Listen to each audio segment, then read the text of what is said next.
What up, everybody? We are at One Love Fitness Club right now. Boxing, Muay Thai gym, grand opening. So if you're in Chino, come check it out. My man, Ray, let us get a little session in. So I'm gonna work out with my brother, Aaron. You guys might have seen this episode. We talked about masculinity, why men should learn how to fight, the whole thing. Aaron actually is former King of the Cage champion, welterweight. And so, yeah, we're gonna get a little session out, a little workout. Come join us. What up, dog? Scrag, how you doing? The King of the Cage, welterweight champion of the world, Aaron Slam Witherspoon.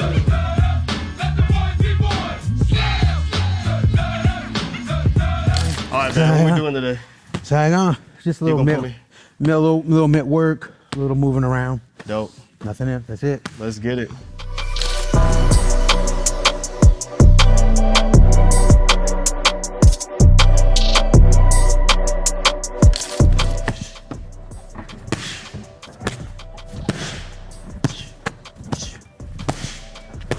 Double.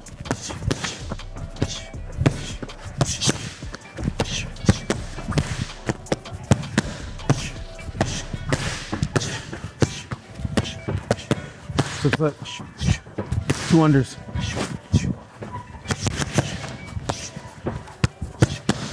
Double.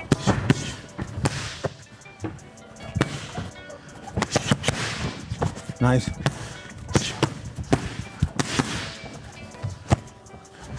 Man, I love this ring. It's fire, right? Yeah. Wait, let me ask you real quick. Okay. Because after the last interview we put out, I had somebody talk about why fighting basically was stupid and you should just get a gun. Why would you go to a gym and, spar, potential brain damage, run 10 miles to prepare for a fight that may or may not happen? I think we use an example like, Yeah. if you're at the movie, somebody squeezes your girl's ass, which you're going to talk with that guy? Like, and they're like, well, wouldn't that really happen? Nobody has the balls to do it. What you got to say to people that think fighting is stupid? Well, I think we're always entitled to our own opinion, but I think also that stems from fear. Who really wants to fight? Yeah. I mean, when I was fighting and I would hear people say, "Oh, I love fighting" and stuff, those are people that I'm like, no. I love knowing that I can fight. I don't want to go out and start fights or get into those particular types of altercations. I mean, where I'm at and the level of fighting that I'm at is fighting now is like art for me. It's like a painting for me. Mm-hmm. You know what I mean? I have a certain appreciation for it, and I think the more you get involved in fighting and you learn the technical aspect of fighting, it stops you from fighting. The art of fighting and learning how to fight and you love fighting is not fighting. Mm-hmm. Like, I think that the better you get at fighting, the more courage you have to stay away from fighting. If there is an altercation that comes, as long as I'm not threatened or the people around me are threatened in a physical manner, that I'm able to walk away and not even think about it. Yeah. But I mean, I think everybody has a different level of fighting that they're at. I think when it comes to a point where, like, I want my fighting to look pretty. Like when I first started fighting, I think a lot of times when people see clips on YouTube, they don't realize that was 3 months into my career. Like I went into a gym, and a lot of that's because I'm delusional. Yeah. Like I'm delusional, and I have no idea sometimes what I'm doing. I remember jumping into a gym and saying like, "Oh, I'm gonna be a professional in 3 months or whatever," and my coach was like, "Okay, let's put that to the test." I didn't know it was that fast. Oh, it was. I didn't know it was that fast. So, I mean, fun fact for anybody watching, man, is I blame you on getting expelled in middle school. Now what happened was there was some guy talking tough at school, whatever, and then I was like, all right, cool, we're gonna meet after Friday. However that happened, I don't know, but we had like days until that fight was actually gonna happen, and then I remember like you had a bunch of DVDs in the garage of yourself, Mauricio Shogun, Rampage Jackson, just random DVDs, bro, of like all these different people. And I was just studying them in there, bro. I remember watching you. I had no idea it was like 3 months in. It looked like years at least. You know what I'm saying? Like early years. And so anyways, I remember watching. I remember like, yeah, I'm hitting with this. I'm left hook, whatever. I didn't know what I was doing, bro. First of all, it's not even enough time for it to stick, those habits and stuff in a couple of days. But I felt like I was you and these other guys I was watching, whatever. And then, yeah, bro, got my ass in trouble, bro. So, but yeah, man, that's crazy. I didn't know it was that fast. I mean, I think any successful person is delusional to a certain extent. I think you have to be delusional. Yeah, for sure. And I think that's something that I've always taken with me is a sense of delusion as far as like, I think there's nothing I can't conquer because, you know, my worth ethic is gonna trump everybody. Now fighting, which I continue to keep doing and sharpening my sword, fighting is something that stops me from fighting, which is kind of crazy. But I love competing. I love the technique of it. I think every man should come up with like different things to put them in uncomfortable situations. Mine was jiu-jitsu that I hated, and then now I'm getting really, really good at jiu-jitsu. I'm gonna go back to like. Did you do wrestling or jiu-jitsu first? I did wrestling Because first. you like wrestling more. I'm from Iowa, Like, so that's kind of like you have to wrestle. Yeah. So I think if I ever had kids, I would put them in wrestling just so they have a foundation of that base where it's like, it's a good metaphor for life. You're gonna get beat up, it's gonna be long, you're gonna have a lot of endurance, but don't quit. Yeah. Keep on fighting, you know what I Right. mean? Keep on going after, especially like when you get tired and you don't wanna go. Because the one thing with wrestling is there is no timeouts. No, hell no. There is no No, it's timeouts. crazy too. You know, it's nuts. Is like, because I was actually gonna ask you like, what you thought was like, not this is superior fighting style, but just like if you had kids, like where are you gonna put them in first, right? Because it's funny how like everyone thinks like their own style, not you particular, but just their own style is like that's it. That's the best one. I was watching one of the fights with my brother-in-law, and he's a wrestler, and he was like, yeah, jiu-jitsu's cool, but like all the stuff they're doing, like, you know, on the guard, just stand up. Just stand up. And it was just like, I was like, bro, I don't think that's not easy. That's somebody who doesn't do jiu-jitsu, okay? I was laughing because like, he's like, no, you see, look. And then when the guy would actually do what he was saying, he's like, you just got to stand up. That's it. Like, and then what are you going to do after that? So I don't have enough experience on the ground to even be, I have no dog in that fight, bro, literally. Like, But that's like such a wrestling mentality where it's like, dude, you like, I remember coaches, you'll be on the ground getting grinded, getting thrown and slammed, and they tell you, just stand up. It's not that easy. Okay? I'm trying. It's not that easy when you have a guy that's on top of you, like doing his best to like keep you down. But then again, you know, that's funny because it's a kind of a metaphor for life. Yeah. You know what I mean? Like naturally, the life in itself is going to try to grind you to the ground and keep you down, and you have to continuously keep fighting to get back up. But that's what it is. Like even when I think about it, like, because I remember like being dog tired, like I can't move, like there's no way I'm going to be able to get up. But it's just like, man, I got this guy's balls in my face. I better hurry up and get up. That's motivation. That's no fun. Yeah, it's no fun when you're getting grinded or whatever it is. And the thing is like with that, you'll be down on the ground, and it's like, and that's the same thing with fighting, because you'll have these little momentary bouts where you're just like, I wish I wasn't here. Like, or sometimes you're like, I want to quit. But the one thing with fighting, same thing with life, you can't skip stages. You know what I mean? If you skip stages, you're eventually gonna get it. You're eventually gonna get exposed. Yeah. What kind of man you think you'd be if you didn't have that experience, like fighting and sparring, actual matches? Like, what do you think? You know, because you'd be a completely different person. Essentially, you don't have those experiences. Like, I don't think I would be as peaceful. I think I've always had a dog in me where it goes like. So you think you'd be more violent if you didn't have structure? Oh, most fighting, definitely. Like, Yeah, most definitely. Because I mean, I do come from somewhat of a violent nature, and like not only that, but like. I'm not gonna put up with anything. I don't care how big you are. Like I have that. Like I'm delusional. Like I don't care how big you are. I don't care. Like we're gonna find out. You know what I mean? We're gonna find out. You know, if we have to fight to the death, then we're gonna find out. Like I think fighting has brought me a lot more humility, where I'm able to walk away, where I don't have an ego and thinking like, oh, I have to confront every situation that comes at me, a certain thing. And I think that's the beauty about fighting, is like when you learn how to do it, that peace comes and you don't want to do it. Like for instance, it's kind of like, I look at fighting now like it's my Picasso. Do I want to just put it there with anybody? You know what I mean? Do I want to do it? Like I don't think about fighting unless I really, really have to fight. I say, as opposed to now, it's kind of like, you know, when, you know, going on the bag and coming in here and messing around and stuff.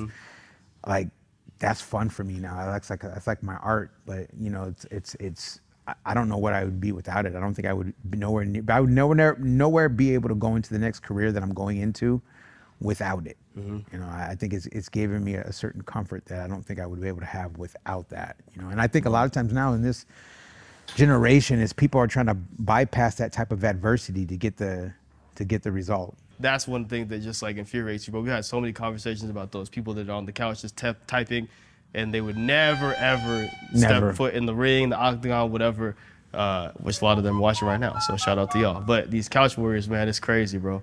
The one thing about fighting I do know is like when you jump in that ring, it's like, you know what I mean? Like maybe I should have shut my mouth. You know what I mean? So. Oh, damn, bro. You want to get one more round real quick? Let's go. Cool.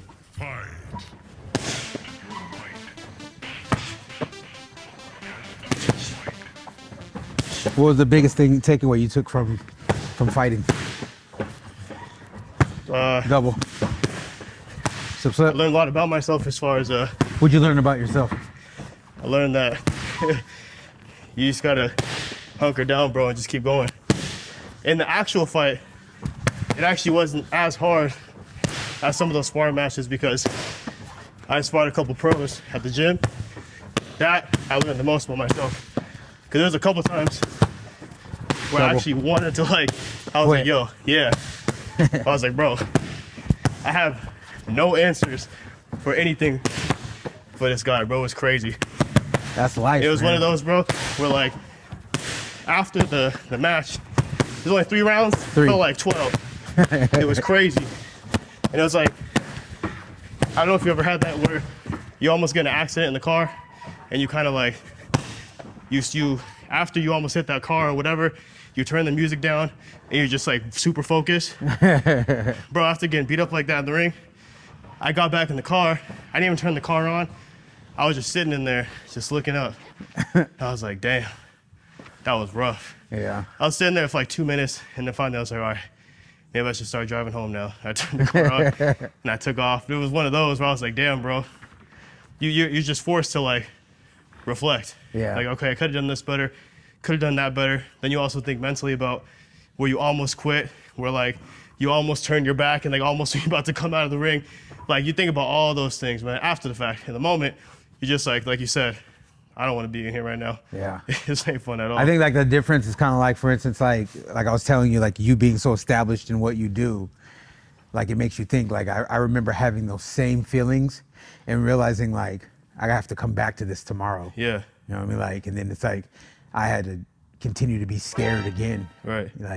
And then it's every day you have to go through that. I think it's hard. It's harder for somebody who's established in their career and established in life. You're married, got a great marriage, 3 kids, thriving in what you're doing. And then it's you get hit by somebody who lives and breathes fighting. If you're not 100% all the way in and willing to give up your whole entire life for it, it's not just skill level, it's more of a mindset. What's the number one thing you think why someone would stop in the first place? Fear. Fear. Let's be honest, who wants to get punched in the face? It's the same thing with jiu-jitsu or wrestling, things like that. It exposes who you really are. Mm-hmm. Who you really are. You get put into a comfortable situation. The first thing you think about is oh, let me get out of this. Because here's the thing about life. If you're looking for a reason to get out of it, you'll find plenty. Yeah. That's the same thing with fighting. When you're getting grinded and you're in a terrible situation, or same thing with the sparring situation. It's if you're looking for an out, there's plenty of opportunities that will present themselves to allow you to get out. Mm-hmm. And like I said, that's a metaphor for life. If you really want to bow out, you really want to get out, there's plenty of opportunities. Not only that, justifiable opportunities that will say, hey, this is okay. Maybe I don't want to do this. I'm not built that way. For me, I think the career that I'm going after now, I've been continuously denied for the last 3 years. Wasn't something that I picked. It wasn't something that I picked. I believe God wanted me to serve as a first responder, but I believe this is what God called me to do. So despite the getting denied, it's every time I get denied, it's the same thing with fighting. Every time you get knocked down, you fall down, you get up. You reinvent yourself and go right back at it. And that's the beauty about professional fighting, is that you have an opportunity to do that every day. Right. Same thing with what you do in your business. It's you have a bad day at work, you didn't perform very well. Well, guess what? You have tomorrow to pick yourself up and, figure out different techniques to go after and go off and do that. That's the one thing, when it comes to when I was telling you the mentalities are different when it's just something that I want to be good at, and then there's gym fighters that this is what they do. There's a completely different mentality that comes along with that. Could you imagine if there's somebody who's casually doing what you do for a living, that you do so well at, and they're just you're no. I mean, I think skating too. You see some people that boom, they used to skate and they don't skate that much nowadays, which is fine. but they come back to the park and they try the same stuff they used to do. And I'm like, bro, nah, you get folded in half, bro. I saw this one kid. He was a heavier dude too, bro. He tried it's called a nollie inward heel. He was going off it's the biggest stair set at the skate park, bro. He wasn't even going halfway fast enough to land it, even if he was professional. And he threw the trick, and he literally, I remember his skateboard was over here, and his body was over here, and he landed. Both legs were up in there like this, and he landed straight on his tailbone from the top stair to boom on the flat. And I remember being like, damn, I wish I was a better friend. Like, if we were friends, because I would have told you not to try that, bro. There's no freaking way. But yeah, like, if you come in, halfway out, it's just not gonna work for the. And so now it's crazy that, like, I forget, like the thing that you just brought that up, like, you know, because you're so accomplished in all the things that you do. I forgot you were a skater. Like, bro, I haven't been for a minute, bro. I gotta get back. But it's still, you know what I mean? It's still an amazing skill set. So it's like you can kind of identify with that in that manner of, like, that's how it happens. That's how it is. Oh, for sure. Yeah. Before we wrap up, one round of touch bar or something before we wrap up. Cool. We're gonna see what's about to happen right now, man. We're about to get folded in half in 4K. I don't know, my brother. Listen, man. Let me take a second to brag on my big bro. So this is actually, he's the reason why I wanted to learn how to fight in the first place. I told you guys I got expelled in junior high, and I watched all of his DVDs and stuff in the garage that helped me kind of just even learn, you know, what actual fighting style looked like. And so I learned how to fight, starting with him when I was 16, now 28, so it's been 12 years, off and on, splashy, whatever, as far as, you know, being consistent, whatever, but he has not been inconsistent. So anyways, like Naray, and actually both of them are saying, like, it's way different, hitting the mitts, hitting the bag, going to run sprints, whatever, versus actually competing against somebody who's actually trying to beat you. Not even just on a team, like football, basketball, baseball, one-on-one, just you and the person. You can't blame anybody else on your team. The quarterback messed up or this happened. You know, my team didn't have my back. It's just you and the other guy. So anyways, I think that's why somebody should learn how to fight. Lauren, throw a timer on here so I'm not getting my for like 10 minutes straight. I'm excited, bro, you know? It's fun. I mean, he takes it easy for sure. But I don't know how it's gonna be with the cameras on. I don't know if he's gonna be like, all right, let me show y'all who the big brother is. You feel me? He might. I'm ready. I'm that guy. You know, the cameras go on. I'm ready to embarrass your ass. In 4K. In 4K. In 4K, you about to get your ass lit up. Oh, man, we good? Who has a timer? You have a timer? Oh, my timer? She's trying to, like, maybe go 15 minutes, man. I'm supposed to be on the timer? So what are you talking about?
You said 15 minutes? Oh, yeah.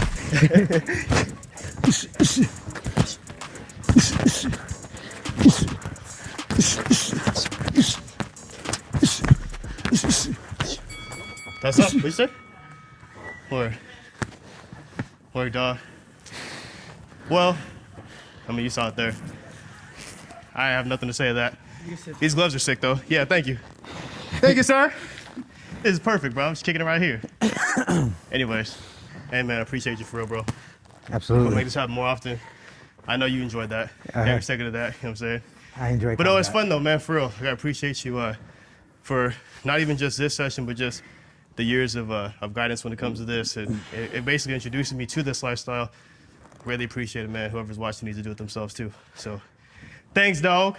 appreciate it. Thank you for your time, and Yeah. I enjoy seeing you thrive in your platform and having me as a guest. I appreciate it. Appreciate it, bro. All right, guys, so that's it, man. We just finished up at One Love. Shout out to Ray for letting us come and shoot for today. It was a great time, man. Got it in with my brother Aaron. Got a little boxing session in. Let us know what you guys think about this style of content. Usually it's kind of stuffy just in the studio. We're trying to switch it up a little bit, so let us know if you enjoy this style of content versus the studio, and we'll see you guys in the next episode. Peace.